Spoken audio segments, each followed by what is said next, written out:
আমি মহা তপস্বিনী সুবল কন্যা, আমি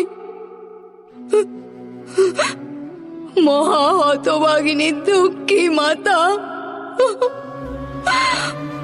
আজ তোমাকে অভিশাপ দিচ্ছি।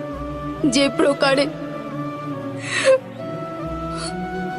আমার বংশের বিনাশ হয়েছে,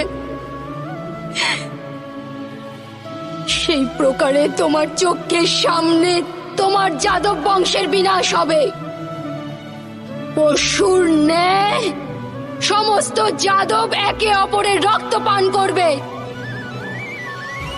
আর বাছুরের ন্যায় সমস্ত যাদব বালক ক্রন্দন করবে। ওদের অশ্রু মুছিয়ে দেওয়ার কেউ থাকবে না। তোমার নগরীয় সমুদ্রে নিমজ্জিত হবে, আর তুমি কোন জঙ্গলে একলা অশক্ত এক বৃদ্ধ পশুর ন্যায় এক শিকারীর হস্তে তীরবিদ্ধ হবে। এক পুত্রহীন মাতার হৃদয় থেকে নির্গত অভিশাপ কখনো বিফল হয় না।